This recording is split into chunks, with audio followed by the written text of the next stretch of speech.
Hey friends, welcome back to the Godspeed Garage. Today I'm actually working on the tailgate for my 58 Chevy. It's been media blasted and that uncovered a bunch of Bondo filling in dents that weren't correctly fixed. So I'm going to bust out the old stud weld deal and try to pull some of these dents out to get them to where I don't have to put quite so much Bondo in the dents to fix them. So let's dive right in. I started working a little bit on it already. What I'm going to do on the 58 Chevy is actually make latches. So I'm getting rid of the chains. So right here, this deal right here is the square where the attachment for the chain popped out. So I filled that in with some metal. You can see I started doing some stud weld things here. There was a big kind of a crease right here. And then also, whoever had it before had a tonneau cover or something on it. So there were the buttons for it. I welded those up. They came out pretty well. You can't even tell they're there. Once I get paint on it, you won't even know. Right down here, that area there is actually the worst spot. Debating about actually making a piece and rolling it over to fill it in because it looks like the metal's pretty stretched. Not sure how well you can tell, but you can see a couple of pretty good sized dents in there. And the bottom of the tailgate is actually bent down. So I don't know if I can heat that up and pull it out and hammer it in, heat it up, pull it out, and then do the old heat shrink method, but that's kind of, I think, what I'm going to end up doing. So now, one of the things from the factory is these pieces were only spot welded on there after they bent them up and folded them over. So there's all these spot welds, and then you see this big gap right here. This is the bottom of the tailgate here. So that big gap and that seam that's not completely welded up actually lets water go down into that bottom section down there. So inside of that, water collects, dirt collects. On the bottom of this, there's two little tiny holes that I think are for drainage. There's one down here and one on the end down there, but nothing in the middle. So once all that metal eats away and then you get the flakes of rust that come off, they'll clog those holes pretty quickly. I might just end up MIG welding all those seams shut so they don't get moisture in there and rust from the inside. So hopefully when I'm all done, this thing will actually outlast me. That's the goal.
Okay, so I'm looking at this dent here on the bottom of my tailgate, and it's right on the curve, which it actually made a little point right here where it curves down. So what I might end up doing is actually putting some heat on there and sort of using the hammer to kind of tap down that peak right there at the bottom of this curve. So on pinpoint dents like this, where it's basically just a dent that's a crater, what I like to do is actually put the stud at either end of the dent and work those out first, and then put one right in the middle at the lowest spot and work the center out last. If you put it right in the lowest spot in the center of that dent, you're going to be pulling forever and actually stretch the metal in that center section. So if you start at either end and you start to slowly work those out from either end, then the middle piece is just a couple of taps and it'll be pretty flat.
So here's the piece I cut out of the tailgate. You can see there's rust on the back side of it where they couldn't sandblast, obviously. The hard part about making a patch panel is actually recreating that curve right there.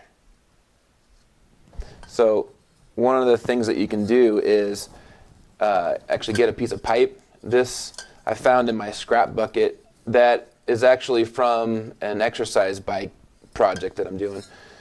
And it looks like it's just about perfect. It's pretty close to what I need that curve to be. So when I cut out the piece of new metal, I can put this in my vise and actually use this to shape this curve around it. December ends and the stars are falling. The earth will bend when the angels are calling.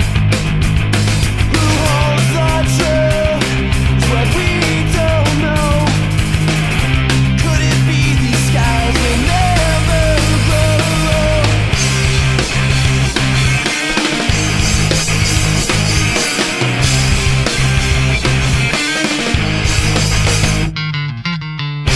Used to love me beneath these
right, I got it pretty good, I think.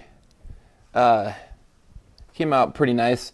That dent actually was deeper and wider than I originally thought. So after grinding it down, you can see there's still some spots here.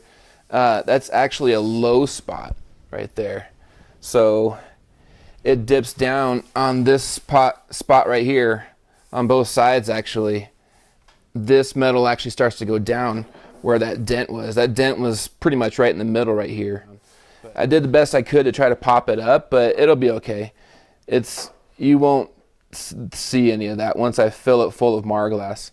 So, and got the bottom side pretty good too. One more thing down. Next thing I got to do is I'm going to fill in this seam all along there, and in the corners here too. See that gap right there? It's on all four corners of this thing. So I got it pretty well welded up. Those seams came out pretty good. Here's the other one. I didn't do the top ones because after thinking about it a little bit more, if you think about gravity, if there is any water that gets in that top section up there, you're going to want it to drain out. So I left those open just so if any water does happen to get in there, it'll drain out. But this bottom section is all sealed up. I ended up drilling another hole down here on the bottom, another drain hole right in the center, just because the ones on the end down here can tend to get clogged up, I think. That's the way they were, at least when I got the tailgate. It was clogged up full of flakes of rust. You can see it's this little hinge pocket right here. Kind of protrudes into the hole. But I think it'll be good. Next step will be a layer of body filler and then some sanding and then paint.